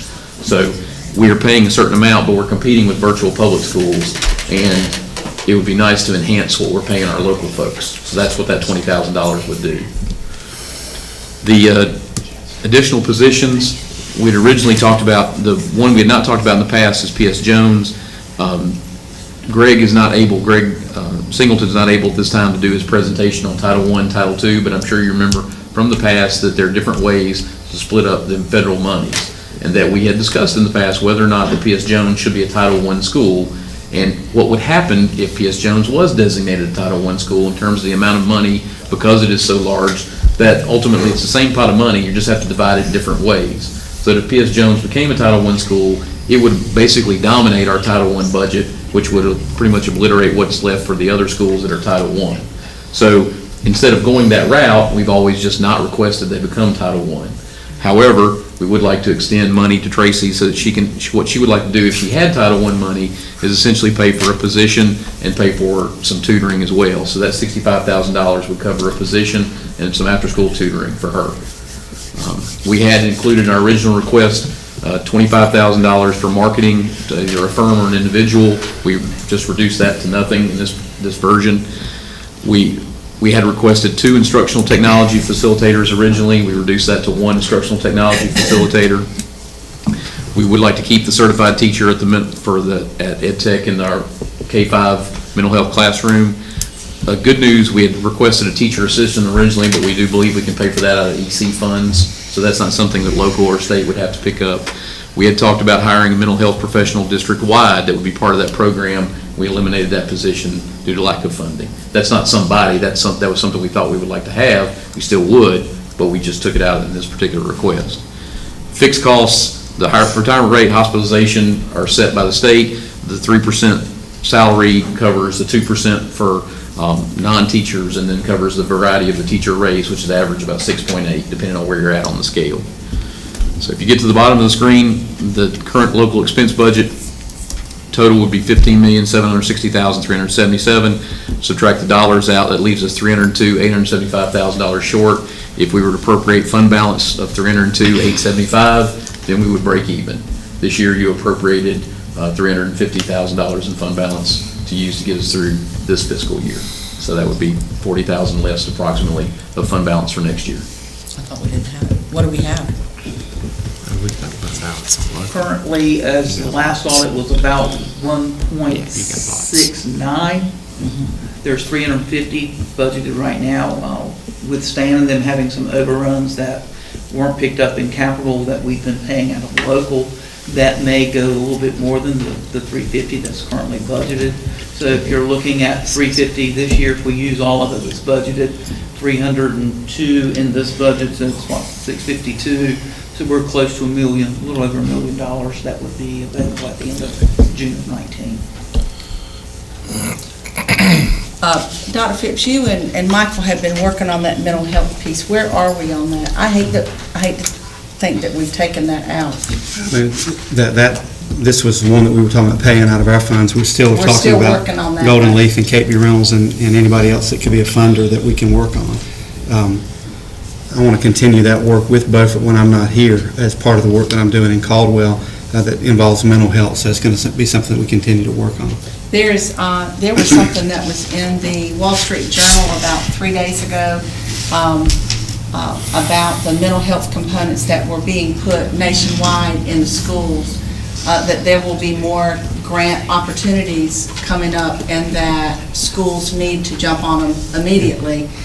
And the article was mainly about all the school shootings, that if some of these mental health components had been in place, if some of these kids had a place to turn, that some of that can be circumvented, or at least it would red flag students if there were people at each school. But what I thought was the most interesting was that it did talk about the use of school monies and state monies and how it filtered down, and when you got down to it, that's always the first thing that we take off the table, and that schools, and I just want us to be proactive on that and not take it off the table and continue to beat that drum. We cannot sit here and act like it will never happen in Beaufort County. We just can't. It has to be reflected in priorities as far as budget goes, and the state has talked about doing some things under school safety that goes beyond SROs, but it's the mental health component. And there may be some opportunities that would not require us to have to go to an outside funder. Although we're willing to do that, there may be some opportunities through the General Assembly that will come around, but we're still hopeful. In fact, the SRO dollar, the 2-for-1 dollar that we've matched that we've had for a while, they didn't award those this year because they're waiting to find out what the General Assembly is going to do. Not that they haven't awarded them, they're just delaying that. So I'm hopeful that there'll be a bigger component to this. Mark and I are going to a meeting at the end of the month that's supposed to give us an update, so hopefully we'll have some more information. Well, let's please continue to ask for that. My fear for us is that you cannot continue to allocate $300,000 of fund balance over and over and over and over. And we got lucky one year, and it's just because of the way that the insurance policy premiums were paid that we ended up with a little bit extra money. But if we go down this road at this rate, we're going to have 2 years of survival, and then you don't have it anymore. Then you're going to have to look at a budget like this and determine where you're going to make $300,000 worth of cuts. And I want to warn you to just tap the brakes and be aware of what we're looking at here. Good point. Good point. But how many more positions can we keep cutting? You're right. I mean, it's just... I don't think you can cut, but you can cut to the point where you're not effective anymore either, and that's harmful. Do you feel like Well, we're not even moving forward. I mean, I'm sorry, guys. I mean, I know I'm the short timer here, but we're not moving forward. We're not even staying even. I mean, this budget right here, we're actually taking a step back. Yeah. Because we're taking. And now, I mean, it's unfortunate. I mean, we're limited by the funds that we're dictated to, right?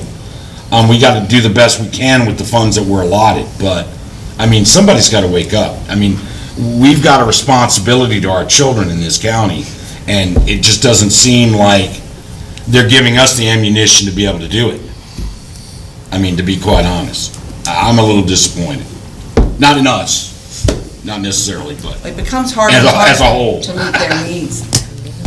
And their needs are becoming greater and greater. They Right. really are. We're not seeing them become You know, less. the thing that I think gets lost when we do every year annually, we look at this budget, if you look at the bottom area under fixed costs, those are things we have no control over. Right. And that comes up to $402,000 that could be used in a a variety of ways, but people just, I don't understand that, we seem to lose the fact that we aren't going, we're not even staying where we were because these costs are setting us back. Even though it looks like from a budget perspective, it's the same amount of money, we're having to spend more for, it's just, the math is hard to swallow. Well, when you then look what are we at the going to fixed do with costs. the brick and mortar issues at, like at Washington exactly. High School? That can't last much longer. No. I mean, these outside No, they- buildings that we've, I They guess you call only them have so many buildings. orange cones they can put in corners and say, don't step there, you'll go through the floor.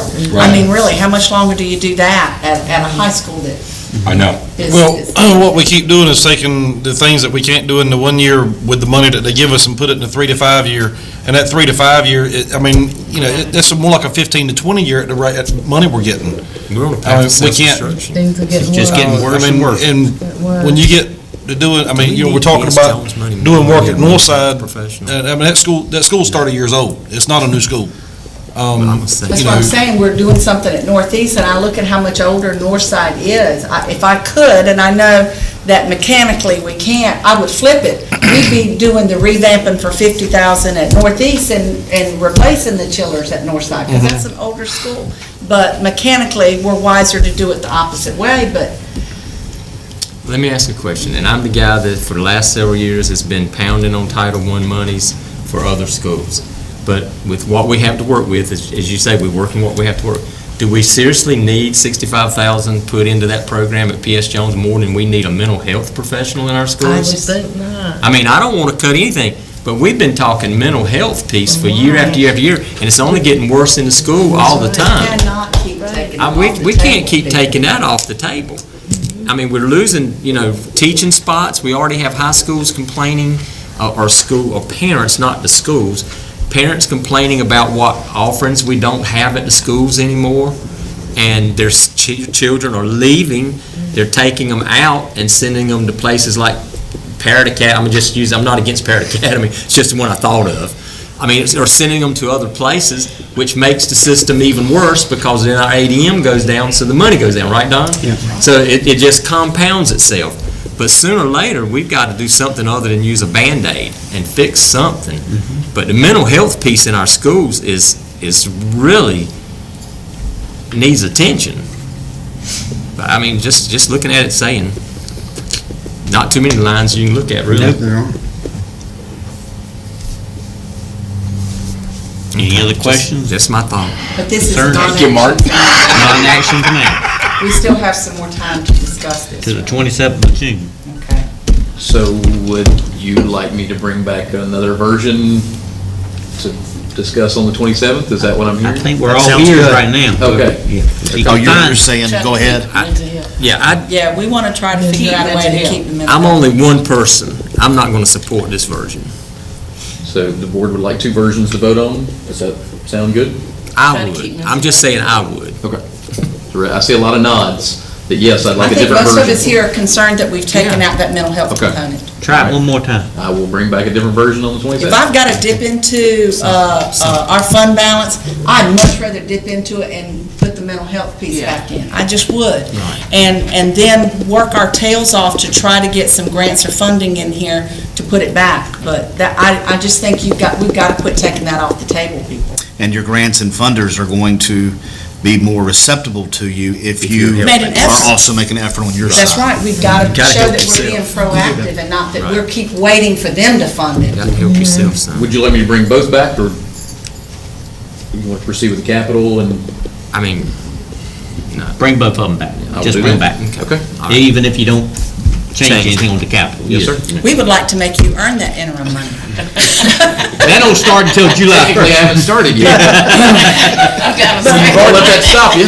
We just want to give you a taste of what it's going to be like. It's Well, July Mark, 1. Mark, you've already got to bring back the capital because we made it an adjustment on it anyhow. That's right. That's right. Okay. So we'll fix Well, that. it's a non-action item anyway. Okay. That's right. You No, didn't it's not. understand, but you're auditioning for this position. So, I'm auditioning for a job you already gave me. just read the fine print. The We've been attorney known- wrote it up. We've been known to have second thoughts before. I should have had my own lawyer. That's the problem. Whoa. Okay. Item number 6, discussion action, sixth grade athletic participation. A lot of interest in the community about how the board will handle this situation, and I haven't really heard folks on one side or the other, people just asking questions about it, but we've talked about it. Joe's been here. We've gotten feedback from principals. I think you all have talked to some folks, and we need to make a decision because we've got a lot of work we do over the summer for physicals and concussion testing and that type thing. The question is whether or not the board will allow sixth graders to participate in middle school athletics. The state prohibits that for football. This would be for all other sports. I would like to make the motion, and then you can entertain the discussion, Mr. Chairman. I make a motion that we approve the sixth grade participation for the remaining schools. We'd already adopted approving it for Snowden, with the exception of football. I'll second that. Okay, we got a motion and a second. Floor is open for discussion. I don't think it's a good idea. Okay. I've voiced my opinion before, and I'm going to do it again. I think there's a definite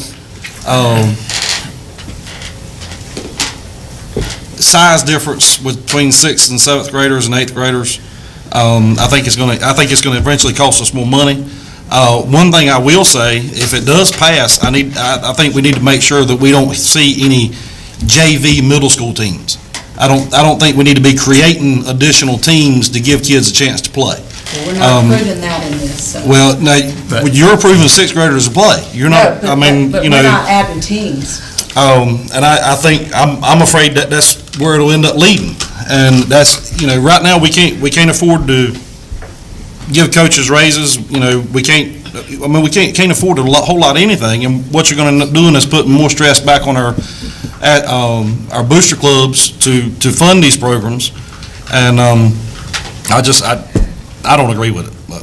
I mean, they're gonna have the same amount of kids no matter what. If they have 20, they're gonna keep 20. It just may be 18 and then 2 sixth graders. So I don't think that it's gonna cost any additional money. And Butch, I respect your opinion, but I've talked to several principals and athletic directors that are all for it, so. And that's my decision is also based on that. That's my only reason. I'm not a middle school parent, and so that's the basis for my motion, is they all want it. And I know there was some talk about a child, if they don't get it as a sixth grader, that will deter them from going back next year. I think it's the same thing if they're seventh grade and they don't get on the team, that may deter them from going back their eighth grade year to do it. I think that's an individual thing that you're going to see on both sides of it. But I'm like Carolyn. I mean, I can see both sides, and a lot of my decisions based off of who I've talked with. Mr. Chairman. Yes, sir. Well, yeah, I say let them try out, but I have heard what Butch is. I have also heard what Butch is. That's what I said. I respect that. So, I'm just going with what if there are any schools that try to put in a second, JV type, do they have to come back and still have that approved? Oh, yeah. Yes. I mean, they just don't put them in. I I know we approve coaches and stuff, but we approve adding teams, don't we? Or do we not? Well, you have to fund them, so Right. you'd be the power of the purse. Because And looking at our budget, I don't think we'll be We able don't intend to do that. Because I think that's a possibility. Well, we got leadership next week, and I can make that very Make clear sure they that that's know what the we're not intent going is. to fund that. Okay, as long as they kind of If heard that's the that. direction you go. Any other discussion? We got a motion and a second on the floor. Seeing none, all in favor of this motion, say aye. Aye. All opposed? No. Okay. Lisa, make sure that's noted, okay? All right. Moving on. Item 6.2, budget amendments. Mr. Willie McCarroll. Yes, sir. You have Budget Amendment 61218 before you tonight. This budget resolution reflects the current allotments as of the state allotment 47. It shows the different programs that had increases and decreases throughout the year. You have some transfers within the local budget to cover operational costs. Your Fund 3, again, shows the allotments within the federal programs. Your capital, basically the shifts that we did to accommodate shortages within the different projects that you all have been approving for Stan to work on this year, as well as the standards financing of the school bus leases that are in this fund. Child Nutrition received a equipment grant this year Fund 6 reflects the revenues and expenditures budgeted from those revenues for the various school funds. Fund 7 reflects the activity in the 3 after-school programs. We have been given word that one school will not run their program next year.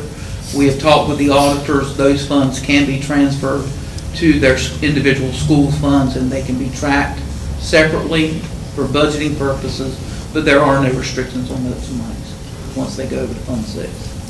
And then Fund 8 is the various activities within the local grants and remaining grant balances that we had as of last year. So that will bring your budget into the current date. Okay. What is the state textbook account? How does that work out? The reason that one is in the negative, the state textbook fund basically is the warehouse fund. And each year, the school systems are given allotments for textbooks. They can transfer out, this is the last year that we can do it, that you can transfer monies from PRC 130 up to PRC 61, which is instructional supplies and materials. So they can buy additional instructional classroom materials that were not available through the warehouse. The warehouse has a fund balance to it, so even though technically you don't carry over money within your state programs, you do within the textbook fund. So even though it's showing there's a negative, basically we're using some of the monies that we have accumulated in prior years. Okay, but what I'm saying is it was $252,000. Was that us transferring out, or is that a state transfer out? This is individual schools using their textbook money to transfer money out. If you recall, when we talked earlier, in the year, many schools had a large balance in their textbook accounts.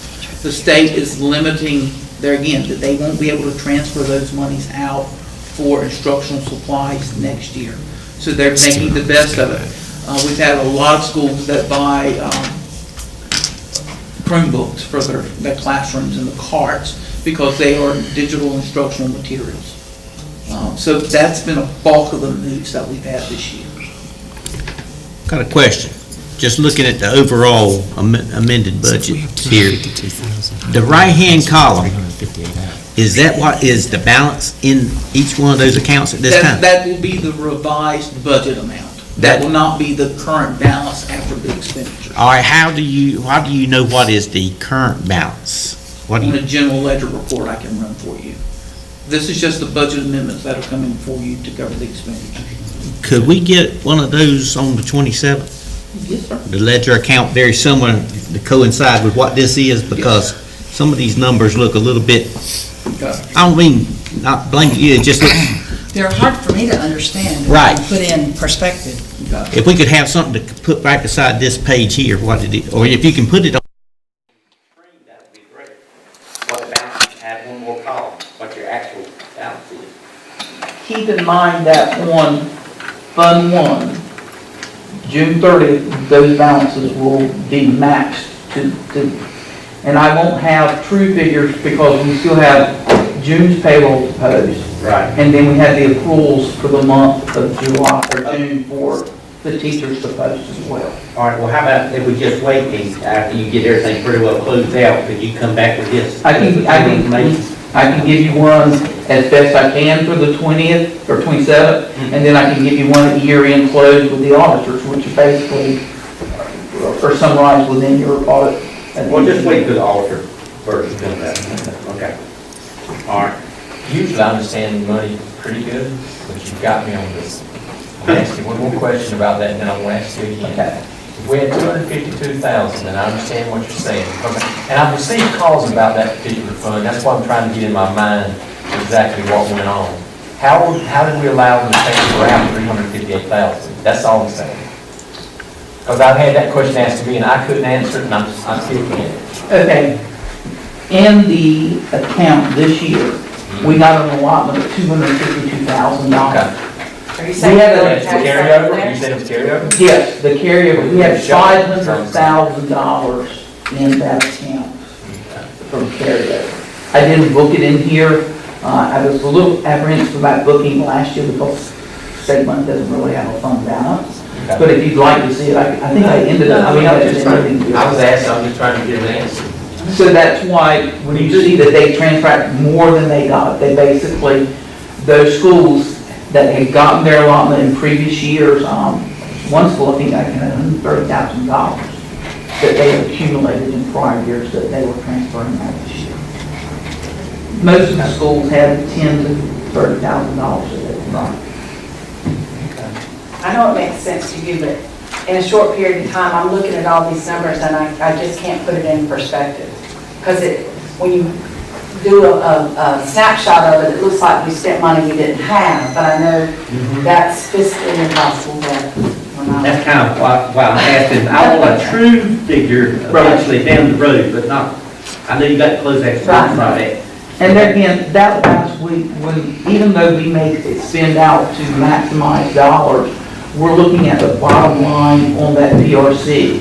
We may do budget amendments to shift to cover to zero out that after the fact. Okay, all right. I think I understand what you're saying. Okay. Now, it is an action item, folks, so does anybody else have any questions of Mr. Carroll at this time? Honestly, Mr. Chairman, I don't know how to ask them, so. Okay.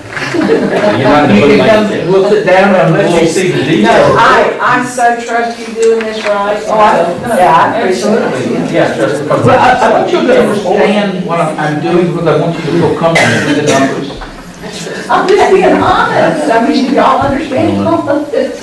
Well, does anybody feel comfortable enough to make a motion? I make a motion. Okay. Second. I've got a motion and a second. Is there any further discussion? Any more questions? Seeing none, all in favor say aye. Aye. All opposed? Thank you. It's all in your hands, okay? All right. Don't lead us astray with it. That's right. Item 6.3, custodial contract. Mr. Hudson? Is that your name down here, sir? That's what it says. I don't write them, I just read them, that's all. I think I need to give the board an update first before Mr. Hudson starts. I think that's why he was pausing. At last month's board meeting, the board authorized and directed me to try to negotiate a contract extension with Safel, a one-year contract extension. The current contract ends August 31st. In your board materials, you'll see an email from Safel where they are requesting a 10% increase in the current contract price for a one-year extension. The current contract price is $11,490 per month for a total of $136,810.80 for a year. If you grant them a 10% increase for the contract extension, it will be $12,540.99 per month for a yearly price of $150,491.88. So that's my update, and then I believe Mr. Hudson has some information to share. Okay. With their increase they're asking, that puts us back at basically what we were paying before under the previous contract. So it's my recommendation that we put out for a new RFP based on their 10% increase they're asking for, and also been communicating with our custodial staff, and they have suggestions of better products that they would like to have.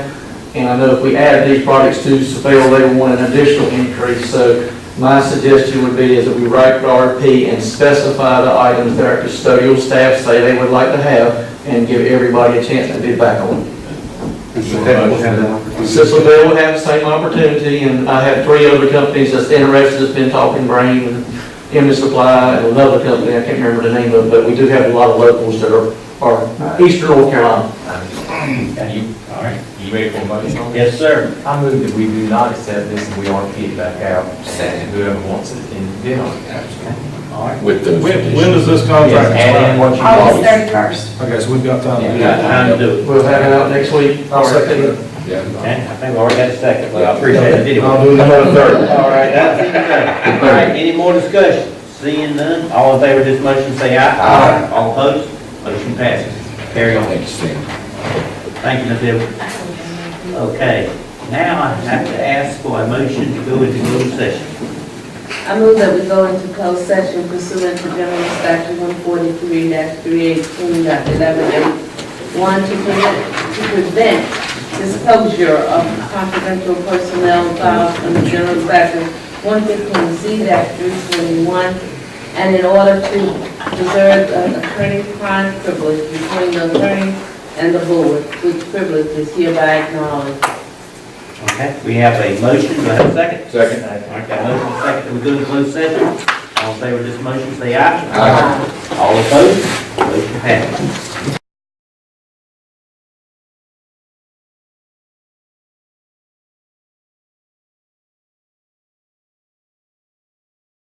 We're back in open session.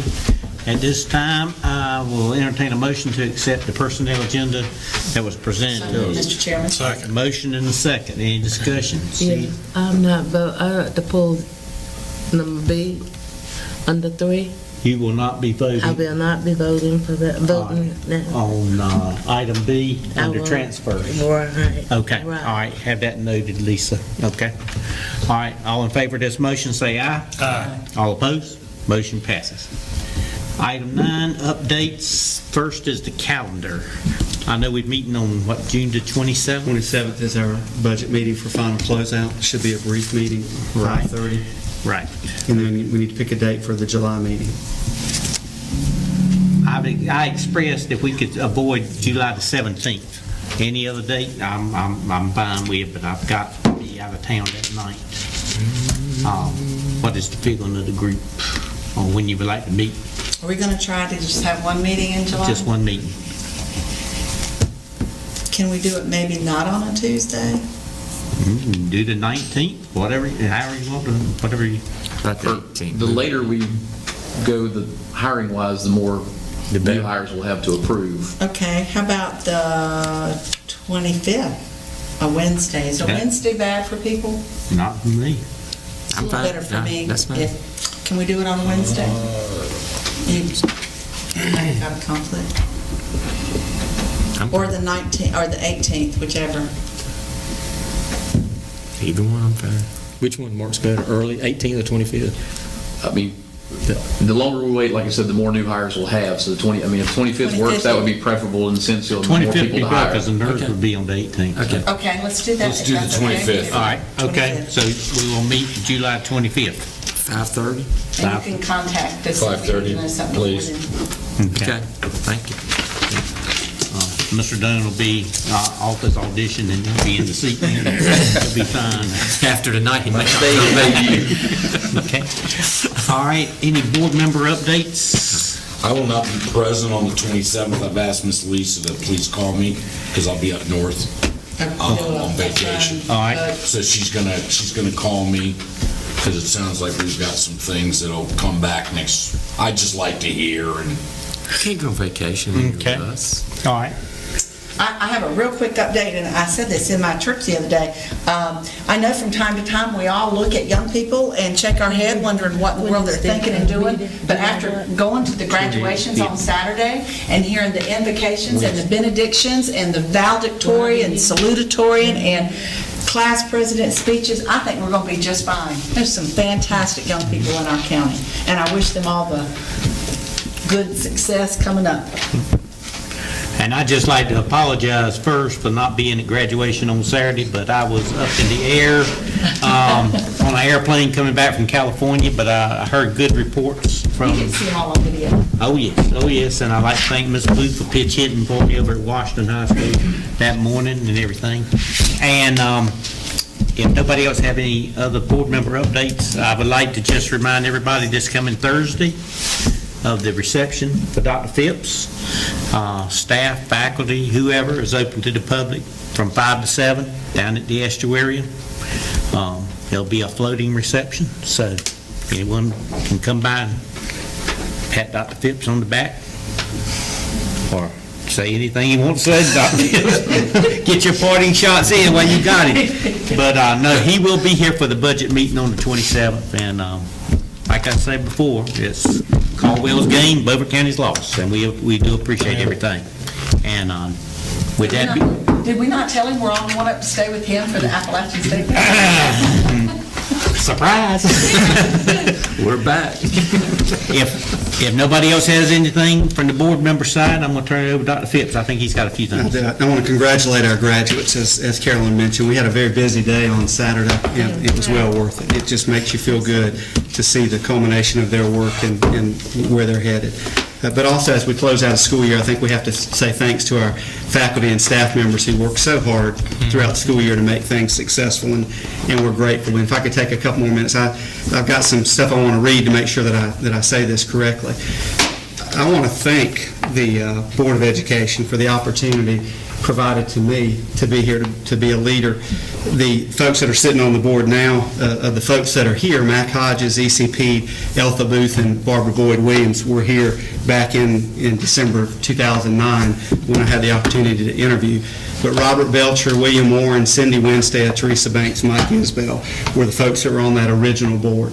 And to take a chance on an individual who was unproven, to allow me to come in and have an opportunity to lead and work in the school system is just so much appreciated that there's no way to put into words how I feel about that. So with Terry Williams coming on board, and Carolyn Walker, and Butch Oliver, and Michael Bilbrough, and Terry Draper, it's just been, it's a different iteration of a board, but it's always unique, and we've handled those challenges. I want to say Lisa Duke has been an awesome work partner and a person to get the job done. Whatever the job is, she does a great job. And Mark Doan, and Andrea Lilly, and Greg Singleton, Stan Hudson, Willie McCarroll, the folks that have served with me on the cabinet level, their input and candidness is very appreciated, and I feel like it's helped us move along. And there are many, many other BCS employees with whom I've worked closely, and I want to thank all of them, but I'm afraid to start mentioning names because I'm afraid I'll miss somebody by accident. But for our Beaufort County Schools students, for our employees, school volunteers, county and municipal leaders, department and agency heads, elected officials, and members of the community, which really is everybody, I think, when you look at that list. I just want to say thank you. Thank you for allowing me to serve, and thank you for serving along with me in the roles that we've played. The community and the Beaufort County School Systems has made an impression on me and my family. I've got 3 of my children who've got diplomas from the Beaufort County Schools, and I'm proud of that. I'm proud to have been associated with the school system in this part of the state. My 8.5 years here have provided me with learning experiences, and I hope that over that time period that I've grown personally and professionally to be a better person, and I feel like I can carry those experiences with me. In this job, I learned quickly that you will rarely, if ever, make a decision that everybody agrees with, and that most everyone has a strong opinion about education-related topics. However, when decisions are made for the benefit of our students and improving their educational experience, it's been well worth it. And I want to say, while I'm leaving the county to assume a role in Caldwell County, I'll always have an interest in your work and the success here, and I'll always feel like I've got a piece here in Beaufort County. Together, I feel like we've done great work, but there's still great work to be done. With the leadership of the board and the talent and commitment of team members of the school system, I have no doubt that great things lie ahead. Again, thank you for allowing me to serve you and for welcoming me and my family into the community, and I wish you nothing but good luck and great success in what lies ahead. Thank you all. Thank you. Thank you.